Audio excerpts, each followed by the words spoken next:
RTP. Perdón, Andrés Merino, que me está retando. Emocionados porque tenemos a nuestro compañero Andrés Merino, que Sí, con pues. él es todo un suspenso. Buenos días, un suspenso si viene o no viene, pero hoy Sorpresa. vino. Jamás. Así va. No digas eso. Buenos días Dos con generaciones. todos. Abrazo. Dos generaciones, eso. Hoy día ¿Aquí sale cuántas son? 8 de la noche. Aquí somos Ok. dos generaciones. Sí, Porque dos yo generaciones. les llevo algunos años, pero usted y yo como que... No, somos ahí. Medio de sándwich. Pero hoy a las 8 de la noche, gracias Andrés por recordarles a nuestros radio escuchas y conectados ¿Con quién que tiene? hoy a 8 de la noche tenemos a Nils Olsen, presidente de la Ya, Asamblea Nacional, el lado dele. humano de Nils Olsen. Perfecto. A ver, Gracias. echemos platicadita de lo que va, ya pronto están nuestros entrevistados. Vamos hacia una consulta para que los ciudadanos definamos si queremos una nueva constituyente. 16 de noviembre, Cierto. domingo, $60 millones es el costo de la consulta. Tres preguntas. La primera en relación a las bases extranjeras en territorio Que esa ecuatoriano. sí o sí tenía que entrar. Sí, está obligada. Ok. Obligada. La otra propuesta del gobierno nacional que pasa todos los filtros y estará en esa papeleta en relación al financiamiento para las organizaciones políticas. ¿Ya? También. Y la tercera Trabajo por sería, horas. no, ¿El sector turístico? no, solo hay dos. La convocatoria que hizo Diana Tamaín fue sobre esas dos preguntas. Y la tercera sería sobre la consulta popular. Salvo si estoy Tres. equivocada, por favor, No, está hazme bien, la Mafer, no. corrección. Está bien. Pero yo ahorita Quizás yo soy el retorno. Andrés que es está el comiendo siempre No, el que error. tú nunca te equivocas, cariño, jamás. No, ya Ni cuando quisiera. pensaste que estaba Gracias, equivocado. Luchito. Salud de Luchito. Ahí Luchito. está nuestro Luchito, Sal. el hombre duro del café y otros menesteres. ¿Cómo está Luchito? Él nos paga el sueldo, Gracias, usted no sabe. Gracias Luchito por mi cafecito. Sueño con tener un auspiciante café, oiga. ¿Sabe que sí? Aquí con lo Y lo voy a cafetero que es tener. uno. Sí, lo voy a conseguir. Vamos, entonces ingresamos a ¿cuáles han sido las críticas más allá de que si la Corte Constitucional se vendió, que no sé, que sucumbió al poder, cosa que a mí me preocupa muchísimo, si es que la Corte ha actuado de esa manera? Veo que algunos comunicadores lo señalan, lo cual no debería ser nada que nos agrade escuchar, de que la Corte sucumba ante la presión, sino que cumpla su rol fundamental, que es administrar, interpretar la Constitución. Pero vamos a ya está el estatuto aprobado, revisado, reformado. Fondo y forma aprobados para la Asamblea Constituyente. Lo primero que salta a la vista es el método de distribución de escaños y la cantidad de asambleístas que vamos a tener, 80. ¿Qué es lo que dicen los conocedores en esta materia? El método de Hunt, o DONT, como le dicen, busca una asignación en función de dar cabida a la mayoría de elegidos, ¿verdad? Ya. Pero de acuerdo a la cantidad de asambleístas constituyentes por provincia, la mayoría tendrá uno por cada provincia. ¿Cómo aplicas el método DONT para esa redistribución?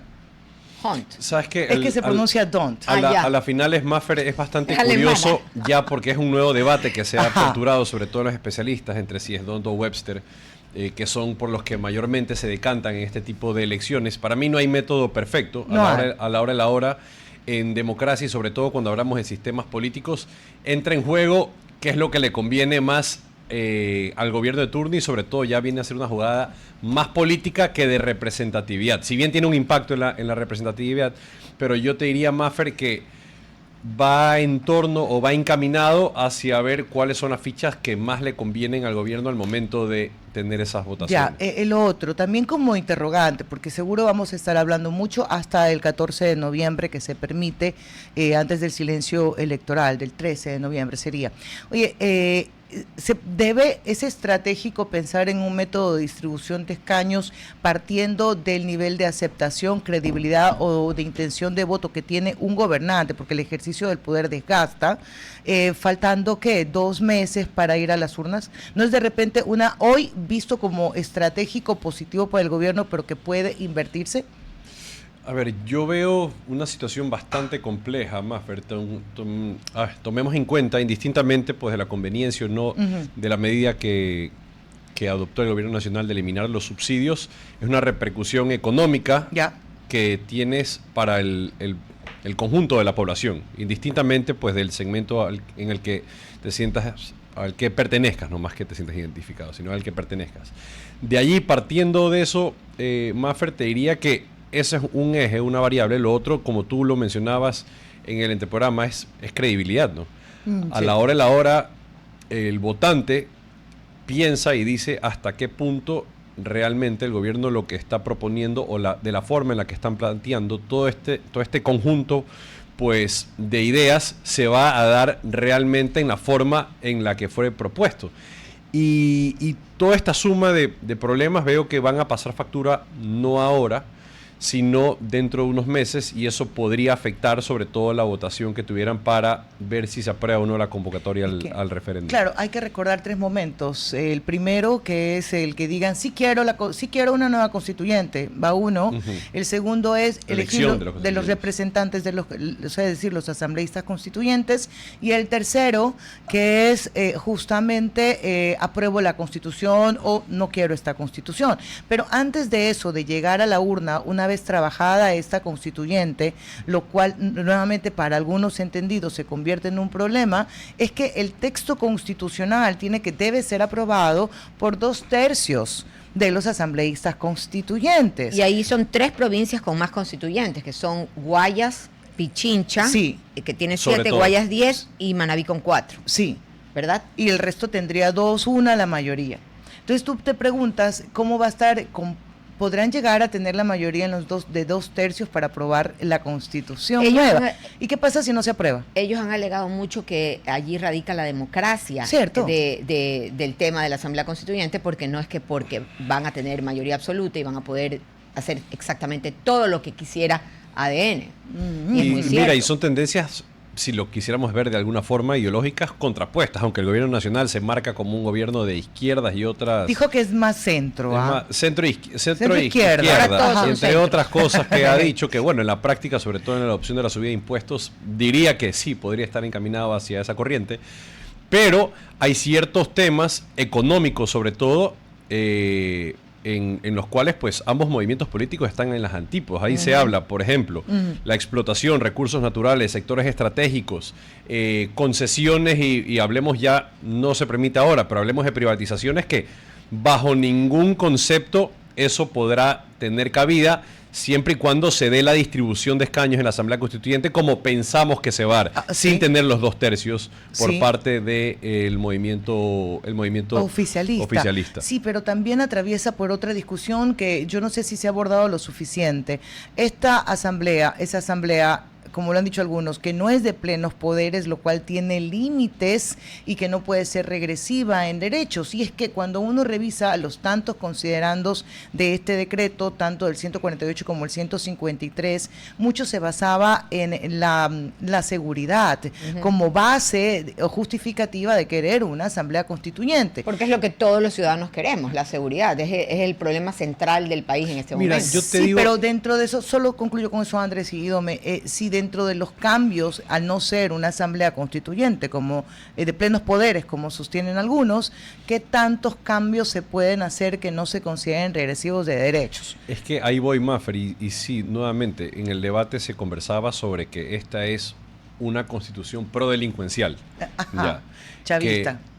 Chavista, entre muchas otras cosas. ¿No? Pero aquí, señora. Pero aquí, como ustedes dicen, hay que saber diferenciar 2 temas o 2 hitos. Primero el económico y el segundo el relativo a seguridad. Yo en lo personal no he visto, sobre todo en la Constitución, esquemas o disposiciones que sean prodelincuenciales. Más bien, lo que sí ha existido y lo que sigue existiendo hasta ahora es una distorsión, mal uso y abuso de aquellos recursos que te da la Constitución, como por ejemplo el caso Jorge Glass, con el recurso de revisión, con las acciones, inclusive con las acciones extraordinarias de protección que se han dado a diestras y siniestras. Nuevamente volvemos a lo mismo. Y como él, algunos otros. Claro, si volvemos a lo mismo, de nada nos sirve tener la Constitución más perfecta del mundo si los mismos operadores de justicia no son aptos y tampoco llevan tampoco llevan el espíritu de la aplicación de la normativa constitucional.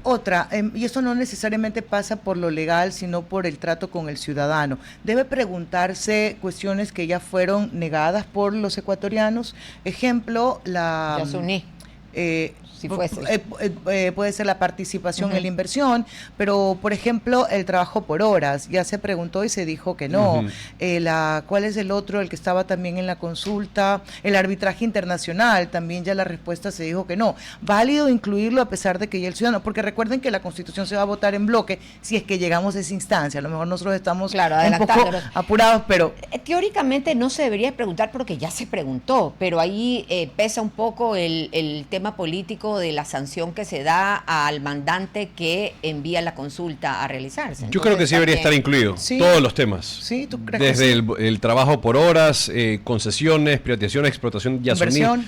Sí, lastimosamente, ¿sabes qué pasa, Mafer y Dome? Lastimosamente estamos en una posición en la cual tenemos un abanico de oportunidades referentes al tema minero, referentes al tema petrolero, gas, entre muchos otros, donde nos representaría al país unos ingresos sumamente importantes y que ahora, lastimosamente, por movidas que tienen ciertos grupos que dicen ser defensores de la naturaleza, entre otras cosas, no las hemos explotado. Mira los efectos nefastos que está teniendo esta reversión y consulta popular a destiempo de la explotación del Yasuní. Ya, pero eso fue entera responsabilidad de la Corte Constitucional, que aprueba una consulta 10 años después. Sí, estamos de acuerdo, Mafer, pero a porque donde 10 años antes, ¿a quién se debía la Corte Claro, y a donde yo a la parte totalmente de acuerdo, pero a donde yo voy es que yo no estoy de acuerdo en que se deben de excluir esos temas, sino que sí, tienen que ser nuevamente debatidos e incorporados. Ya. Yo entiendo que la posición va a estar dividida entre aferrémonos a lo que ya tenemos porque nos garantiza, y la otra es renunciemos a esta Constitución y creemos otra, pero ahí me quedan signos de interrogación hacia dónde, y me quedo porque ya está nuestro entrevistado en la línea. Tenemos a nuestro entrevistado en línea, pero antes de dar paso, cuando son las 11:15, siempre la recomendación del día.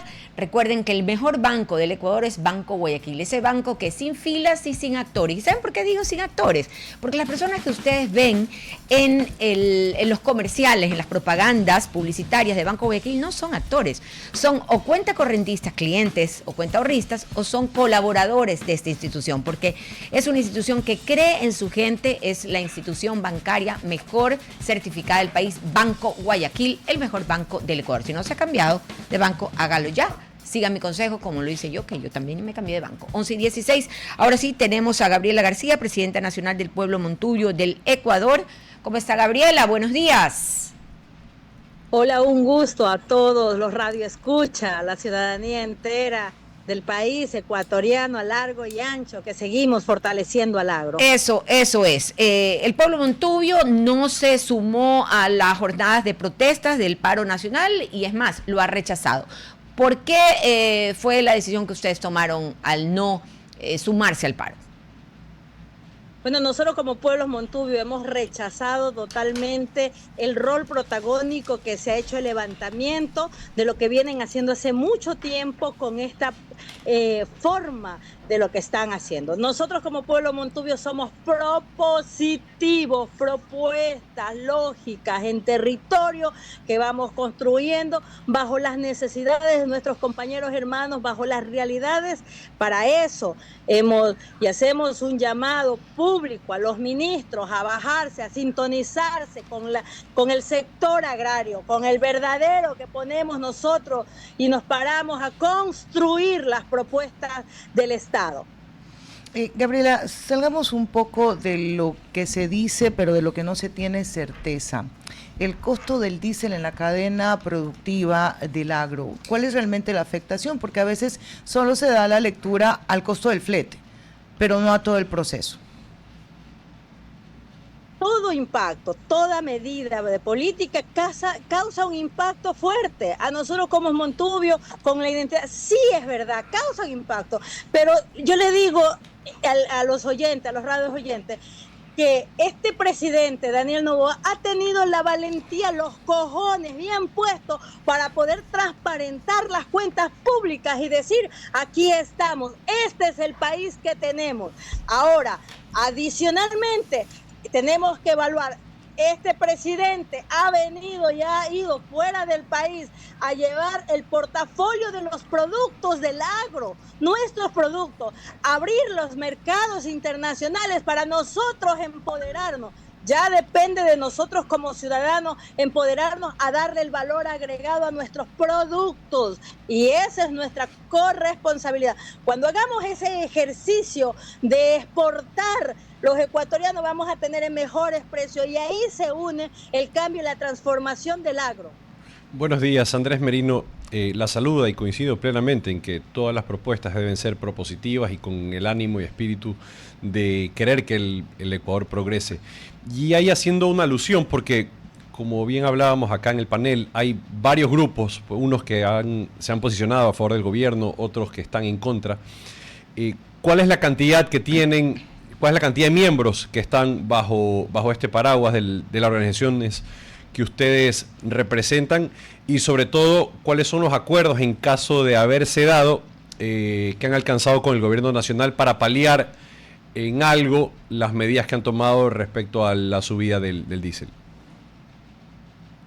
Bueno, como pueblo Montubio, tomando en cuenta el último censo del INE, es el 7.7 que nos representa, es decir, 1.304.994 habitantes. Los indígenas tienen 1.301.887, el 7.7%. Es decir, estamos hablando de igualdad de condiciones con la identidad cultural, tanto Montubio y tanto indígena. La diferencia es que nosotros somos propositivos, y ahí es donde hacemos.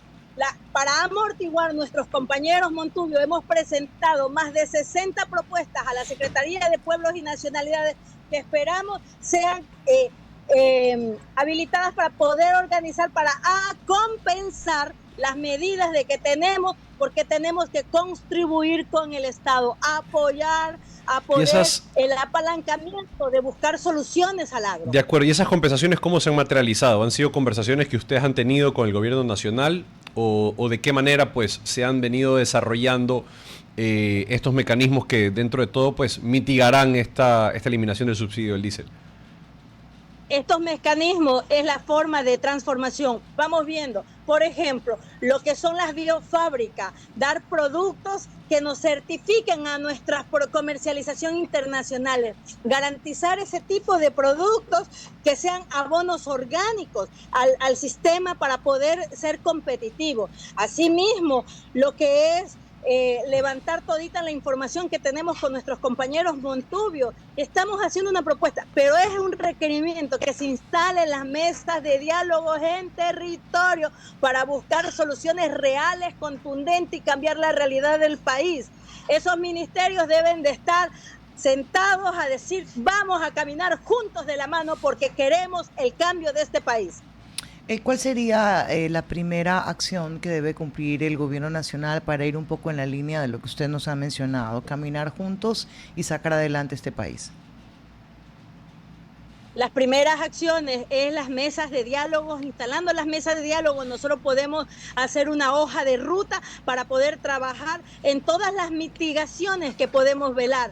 Es decir, por ejemplo, en los mercados, la subida de los precios, para velar la canasta básica del ecuatoriano, de nosotros como ciudadanos, para poder cambiar la realidad y seguir adelante luchando, porque creemos en este país que es de todos, y nosotros como ciudadanos Montubio, que nos levantamos a las 5 de la mañana, que forjamos el agro, que seguimos avanzando, darle la transformación. Si habemos hermanos Montubios cambiantes, pensantes para poder hacer. Las universidades, una propuesta, las universidades tienen que venir a territorio, porque debemos de capacitar Gabriela, a nuestros hermanos para poder cambiar y poderle enseñarle cómo vamos a hacer el sistema. Sistemas de riego, aumentar el sistema de riego por goteo, buscar alternativas, esas son alternativas reales.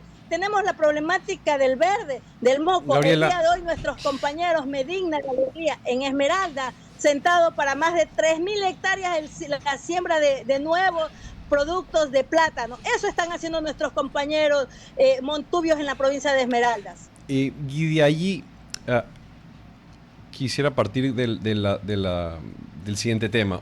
Usted, como menciona, es representante de las poblaciones montubias. como vocera, ¿cuáles han sido los principales requerimientos que han tenido o cómo es esa estructura que está por debajo de su vocería para, de cierta forma, ver hasta dónde están de acuerdo o no con las medidas que ha tomado el gobierno nacional, y también cómo termina recolectando estas sugerencias o estos requerimientos que tienen el resto de bases para que usted asimismo los pueda trasladar al gobierno nacional? Bueno, nuestras estructuras comprenden en la línea básica que es la Presidencia Nacional con sus 19 compañeros consejos de gobierno. Esa misma estructura se comprende en las presidentes provinciales, cantonales, parroquiales y comunales. Dentro de esas necesidades de construcción del sector y como sujetos de derecho que somos, que nos dice la Constitución reconoce 3 pueblos en el artículo 56, el pueblo montubio, el pueblo afro y el pueblo indígena. Como sujetos de derecho somos partícipes de la construcción de este Estado, y en ese rol protagónico estamos sumando a caminar hacia adelante, a no dejarlo hundir al país, sino a sacarle adelante y decir, este pueblo montubio es propositivo para poder crear un cambio diferente. Queremos agradecerle, Gabriela, por haber estado con nosotros. Un buen día para usted. Muchas gracias. A usted, que tenga un muy buen día. Gabriela García, representante de los pueblos montubios y su posición frente al paro. ¿Podemos hacer un paréntesis de lo nacional? Claro, claro. Sí, por favor. ¿Vieron los discursos en la ONU? Parque 2. Sí, bueno, sobre todo el del presidente Gustavo Petro.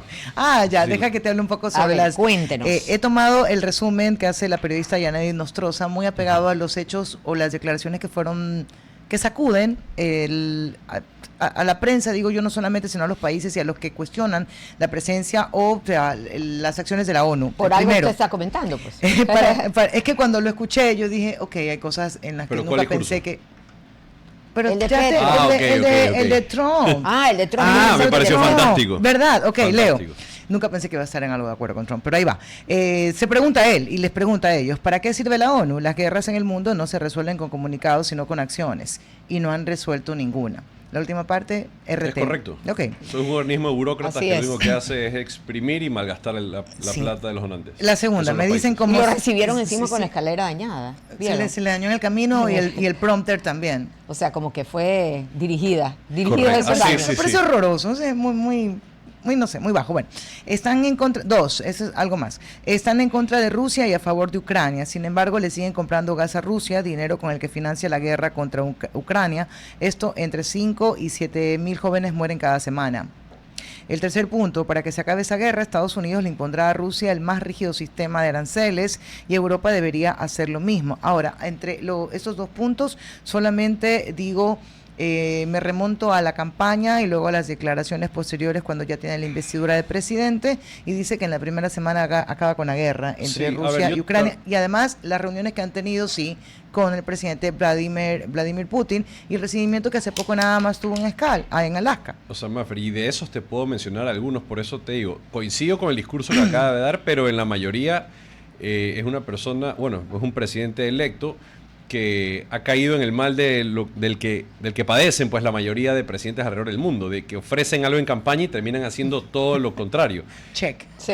Por ejemplo, y ponerte un ejemplo bastante claro. Es como ofrezco lo que me toca ofrecer, está en contra inclusive de mi ideología, de mis pensamientos, pero una vez que llego la colaboración al sillón presidencial cambia todo. Sí, la gente se olvida. Mira la colaboración que en principio iba a tener con Elon Musk, con este nuevo departamento de eficiencia gubernamental, que no duró más de 3, 4 meses, e iba a ser uno de los puntales de su gestión. Pero ahí tiene una razón de ser y ahí le encuentro lógica a la separación. Y esto fue luego de la presentación del presupuesto, cuando se incluían, no sé si se llama ya subsidios, pero acompañamiento social. Entonces dijo, oye, yo me estoy por acá recortando gastos y tú amplías estos subsidios de los que hablamos ya no van. O sea, había algún argumento. Voy a yo no lo sé. La ONU financia la migración ilegal. Ciertos programas, no sé. Han entregado más de 300 millones a hordas de migrantes que caminan en los Estados Unidos. Eso sí es lamentable, las ayudas y sobre todo el control posterior de lo que hacen con ciertas ayudas, y esto sí se los puede corroborar. Hablando puntualmente del conflicto de Gaza, Hamas, grupo terrorista, lo que ha hecho en este momento inclusive es abusar y robar de aquellas donaciones que en principio la ONU y el organismo dependiente tenía que hacer con ellos para la población más vulnerable, pero no pasó. Dale, dice, hemos llamado a los carteles de droga como lo que son organizaciones terroristas extranjeras, junto a las dos pandillas más sanguinarias, la MS-3 y Tren de Aragua, están lideradas por Nicolás Maduro y hemos empezado a destruirlas con el poder supremo del ejército de los Estados Unidos. Wow. Ahí no sé. A mí me gustó. Esa última parte me gustó. Y es que, mira, cuando tú revisas primicias, de hecho se lo sugiero, hay un reportaje interesante, un trabajo periodístico investigativo importante de cómo se ha venido incrementando el consumo de droga. Entonces, mientras eso... Sí, de acuerdo contigo. Aquí consumen, y porque oferta y demanda. Dice, mientras haya... Así es. Okay, sigo la otra. No o legalización, bueno, y a la última, que fue un discurso bastante controvertido de Gustavo Petro, no este año, sino el año anterior. No sé si tú lo recuerdas. Yo sí, no es que legalicemos, pero sí digamos en el discurso de Petro, pongo check y firmo que se ha fracasado en la guerra contra la droga. Así es. ¿Podemos estar de acuerdo con eso? Sí, yo estoy de acuerdo. Habrá que ver si él lo llega a aceptar. Yo creo que es bien difícil. ¿Qué? Petro lo dijo. El presidente Trump. Sí, obvio. No lo acepta, cree que lo está haciendo súper bien, pero no es verdad. Tienes cantidad de muertos por fentanilo que da miedo. Una cosa es decirlo, otra cosa es saberlo y reconocerlo. Es distinto. De acuerdo. Veremos. ¿Cómo salimos? Tenemos que salir de las drogas. ¿Podremos? Yo lo veo sumamente complicado. También. Para mí va a terminar ocurriendo lo que pasó hace muchos años con el problema del alcohol, donde hay que migrar hacia un proceso de legalización y de control por parte de los diferentes la países. piel de gallina cuando dices legalización. ¿Cuántos años hemos batallado contra este es que mal? Ponte a pensar en qué no hay solución. ¿Qué va a hacer la DEA después de eso? Claro. Unas decisiones gubernamentales como bueno, claro, de dentro del control que habría Así sobre estupefacientes, drogas y demás, la DEA tendría que tener ahí alguna participación en injerencia. Nos vamos a la pausa comercial, no sin antes recordarles, como siempre, Banco Guayaquil, el mejor banco del Ecuador, sin filas, sin actores, siempre pensando en la economía y en de qué manera ayudan a sus cuenta correntistas y cuenta ahorristas. Si usted es de mi generación y quiere ir presencial, vaya, que lo atienden rapidísimo. Y si quiere hacerlo vía celular, tablet o computadora, puede abrir una cuenta corriente de ahorro con $0, puede hacer transferencias, puede hacer todo lo que usted quiera. Ya sabe, Banco Guayaquil, el mejor banco del Ecuador. Si no se ha cambiado, haga como hice yo, que me cambié de banco. 11:30, pausa y volvemos. RTP 96.5, a la conquista del mundo digital. Presenta sus nuevas instalaciones y tecnología de vanguardia. Renovamos nuestro compromiso de seguir brindando contenido útil y de la más alta calidad. Programas de opinión con referentes de la comunicación. Noticias para contar todo lo que está pasando en todo momento. Una variedad de segmentos con lo que necesitas saber. Y asociaciones internacionales estratégicas. Todo para mantener a nuestra audiencia y seguidores siempre bien informados. Siempre en RTP. Buena compañía. Ya estamos. Hello, ya estamos, 11:38 y tenemos la grata compañía en estos momentos, a ver si me lo ponchan ya, nuestro invitado, el presidente de la Fundación Enrique Tábara. Él es Ismael Eduardo Tábara Castro, más conocido, yo le decía en broma, pero es en serio también, su nombre artístico es Lalo Tábara. ¿Cómo está, Lalo? Buenos días. ¿Cómo está, abogada? Muy buenos días, muchas gracias por la invitación. Aquí queremos conversar mucho sobre la fundación de su padre, un maestro pues no solamente de gran prestigio a nivel nacional, uno de los grandes, sino también internacional. Usted es el representante, inclusive delegado del maestro Enrique Tábara, y queremos que nos cuente sobre el reconocimiento a la trayectoria del maestro, no solamente a nivel nacional, que es ya conocida por muchos, sino a nivel internacional. Por favor.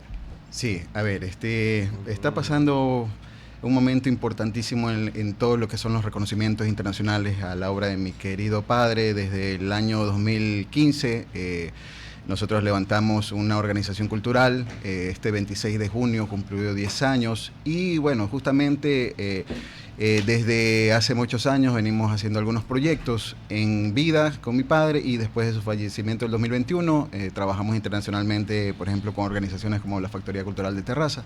¿Dónde Organizamos, es eso? Eso es en Cataluña. Ya, Cataluña, por el España. importante paso de mi padre en la época del 50-60, fue becado por el gobierno nacional del 55 a trabajar, bueno, a estudiar en la Loya de Cataluña en Barcelona, pero se queda trabajando hasta el 64.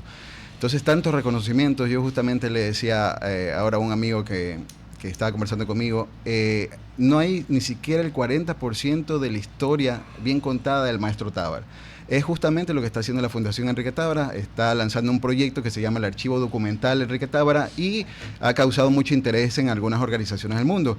Esta Organización Cultural de Cataluña arma un proyecto que era el 90 aniversario de un reconocimiento a mi padre en el 2018, pero se convirtió en el 2022 en un homenaje póstumo. Y este proyecto, que fue una exposición que se llamó Colección Latinoamérica, refresca la memoria de la crítica mundial. ¿Y esta colección Latinoamérica también la vamos a tener en el Ecuador o solamente es a nivel internacional? El proyecto empezó en el año 2016, se presentó en el Museo Municipal de Guayaquil, en el MAC, después se fue a Quito y ahí empezó esta gira mundial que ya se presentó en Barcelona y en Washington hace pocos meses también.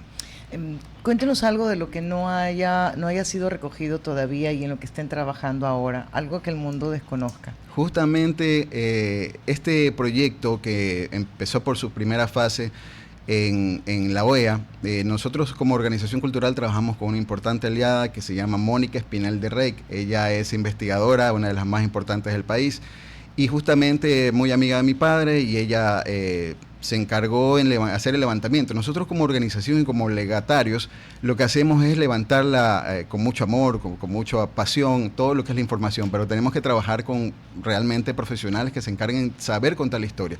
Ahí es cuando entra Mónica y nos arma la primera fase del proyecto Archivo Documental, que lo presentamos hace poco en la OEA. La Organización de Estados Americanos, por medio de la Art Museum of the Americas, nos hace una invitación, y ahí es cuando entran muy buenos aliados, como es la embajadora Ivonne Baki, el embajador Mauricio Montalvo, que en ese tiempo era embajador de la misión permanente ante la OEA. Desarrollamos un lindo proyecto exposición que Mónica lo presentó como En la Era de los Dioses, la huella ancestral de Enrique Tábara. ¿Cómo podemos contar una historia no contada? Es justamente con diferentes, por ejemplo, la portada de este catálogo presentamos una pirámide. Un crítico de arte me dice, pero ¿por qué no presentaste una pata que es reconocida de la obra del maestro? Justamente por eso, porque nadie conoce la afición. Bueno, hay muchos intereses que después mi padre los plasmaba en sus obras. Y ese trabajo, Lalo, lo han hecho con Mónica Espinel, que aprovecho de saludarla. Ella es una fiel radioescucha, también amiga muy cercana mía. ¿Lo han hecho directamente con ella? ¿Y quién más? ¿O solo ese ha sido el equipo? Sí, Mónica dirigió la primera fase del archivo documental, lo presentamos en la OEA, pero nosotros tenemos algunos aliados internacionales, como es Joan Gili Gregorio, que fue el curador de la primera exposición en Europa, que fue un sueño que mi padre cumplió también, porque él quería regresar por la puerta grande con esta colección. Entonces, la primera fase la presentamos en la OEA.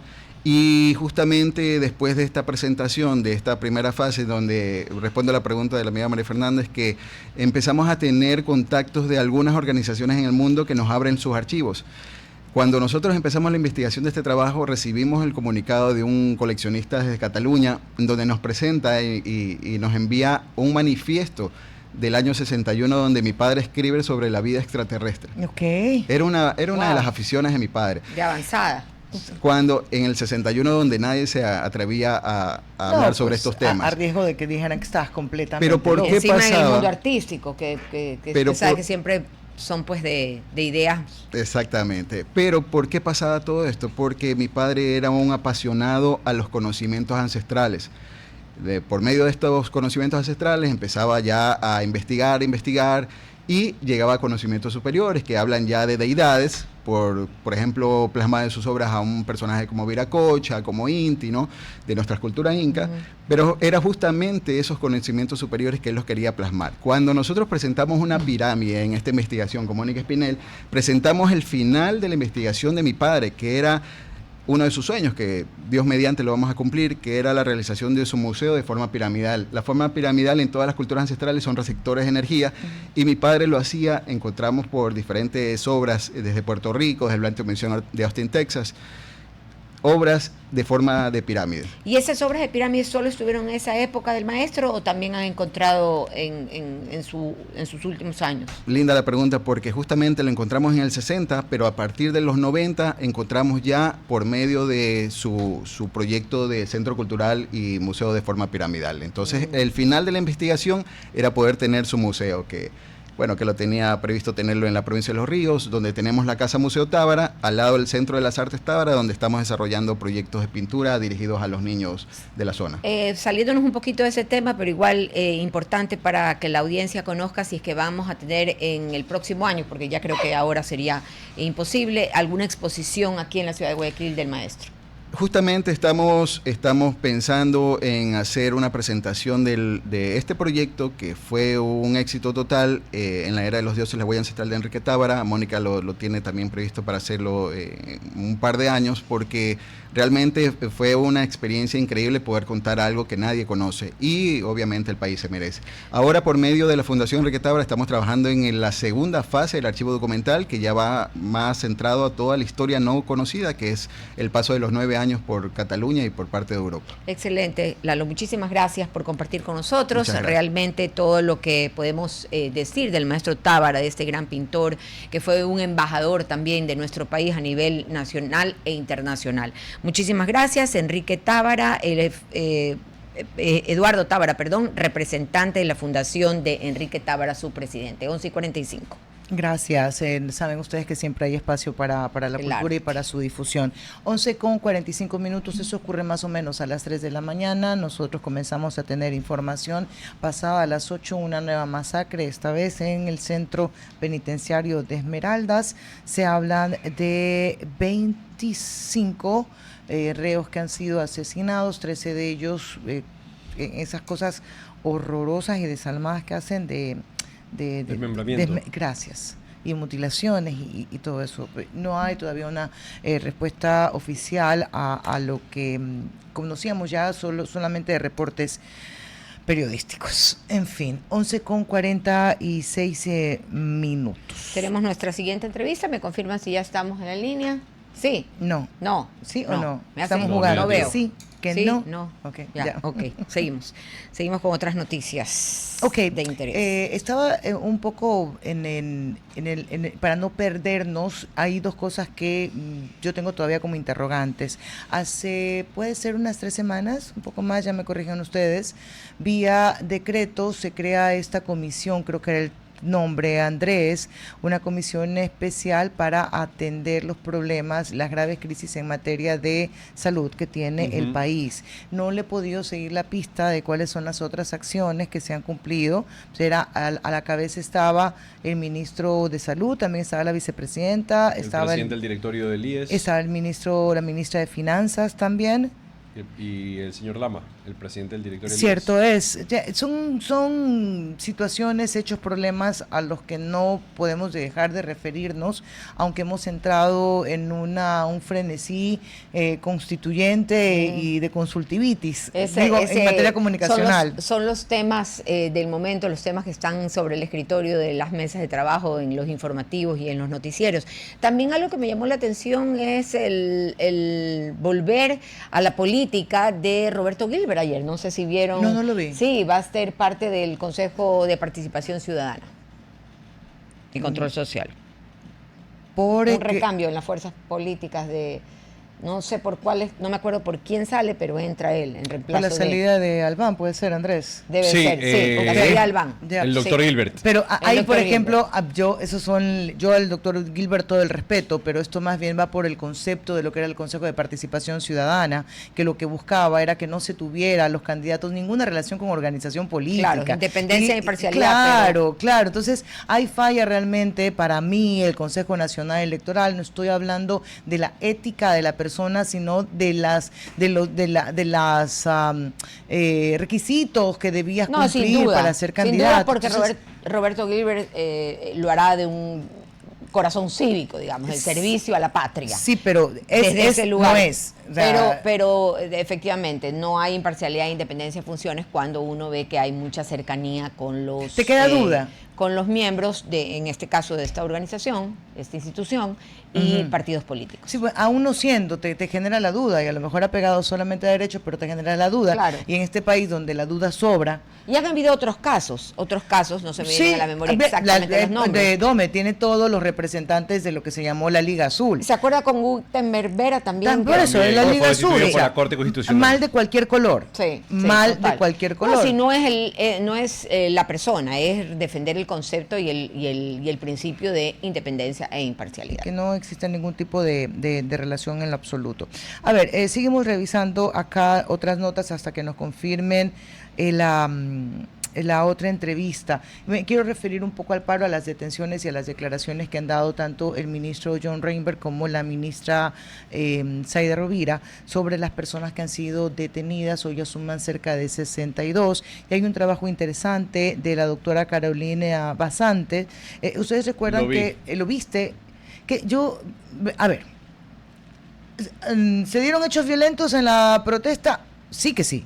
Sí. Daño a alguien público y no solamente físico, porque cuando tú incendias un UPC le estás quitando un recurso de seguridad a los ciudadanos. Sí lo hubo. Atentando contra los derechos de los ciudadanos, sí, porque sí. Sí lo hubo, pero mientras más transparente sea la información y acertada que nos den las autoridades, es mejor. Lo que ocurre es que cuando se detienen, en principio, a cerca de 15 personas, se habla de que 13 de ellas tienen antecedentes penales y que hay 2 personas que son de nacionalidad extranjera y se las relaciona con el Tren de Aragua. ¿Qué ocurre con esta investigación de Carolina Basante? Dice que de esos 11 ninguno tiene antecedentes penales y los otros 2, que yo ahí tengo mis signos de interrogación, no tienen, porque recuerden que tener un pasado judicial en Venezuela es imposible. Y curioso, Maffer, también cómo habrá sacado esta información, dado que el Ministerio de Gobierno inclusive revela esta información adjuntando y detallando las cédulas de los individuos que han sido capturados. Impresionante, venezolanos y colombianos, ¿no? Eso colombianos no escuché, venezolanos, sí, usted también, sí, ok. Sí. Si 51 tenemos ya a nuestra invitada en línea, está la directora ejecutiva de Mucho Mejor Ecuador, ella es Mónica Malo Girón. Mónica, buenos días, aquí desde RTP Cuarto Piso, programa Cuarto Piso, Andrés Merino, María Fernanda Perroni, quien le habla, Doménica Tabaqui. Estamos listos para conversar con usted sobre el Día del Orgullo Ecuatoriano 2025. ¿Cómo está, Mónica? Hola, Doménica, María Fernanda y Andrés. Andrés. Encantado. Somos los 3 que estamos aquí en este panel de trabajo, justamente para que nos cuente sobre el Ecuador que somos, esta campaña que se está organizando por parte de ustedes por el Día del Orgullo Ecuatoriano 2025. Qué gusto, muchísimas gracias por la invitación. Mañana es justamente el Día del Orgullo Ecuatoriano. Estamos ya con todo a puertas, digámoslo así. Como siempre, nosotros con nuestro mensaje contundente sobre la invitación que hacemos a los ecuatorianos para que este día sea un día de unión para todos los ecuatorianos. Es una fecha que nos atañe a todos. Lo que les pedimos son acciones súper simples en las que les decimos que unidos somos tricolor, que compremos nacional, vestidos de los colores del país, que pongamos la bandera en nuestras casas, en nuestras oficinas y que todos compartamos en redes sociales, con nuestras comunidades, etcétera, la importancia de las cosas que nos hacen sentir orgullosos de este Ecuador que somos. ¿Usted cree, buenos días y gracias por atender, cree que ya pasamos o hemos avanzado en esta crítica permanente hacia el producto ecuatoriano? Ahora ya podemos hablar de que le sentimos y le damos valor a lo que hacemos y que el propio producto tiene valor, es decir, que no lo compramos por emoción ni por patriotismo, sino porque tiene un valor de uso ese producto. A ver, está comprobado, primero que nadie te compra ecuatoriano por ser ecuatoriano. O sea, eso es un hecho. Lo que se ha buscado desde el inicio, que cuando comenzamos con Corporación Mucho Mejor Ecuador, es poderle dar ese valor al producto basado en la calidad y en la exigencia que tiene el consumidor actual, que es un consumidor globalizado, que tenemos la capacidad de poder ver qué pasa en el mundo. Con base en eso, nosotros hacemos diferentes estudios de mercado y la huella de Mucho Mejor Ecuador se ha convertido en ese buen consejero, en ese sello que avala la calidad de los productos. Y esto hace entonces que el 88% de las personas cuando ven la huella confían en los productos ecuatorianos y estamos seguros que de todas maneras esto se amplía a la categoría como tal.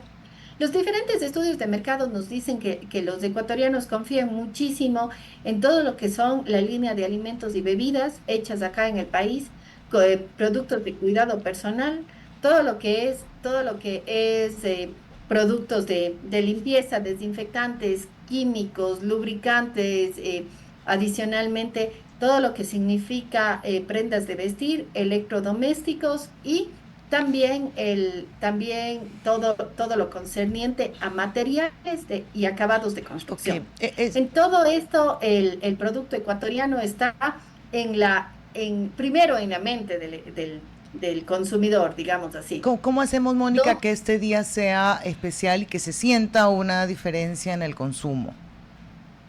Bueno, nosotros, esa es la razón del Día del Orgullo Ecuatoriano, ¿no? Aportar al desarrollo y a la dinamización de la economía del país.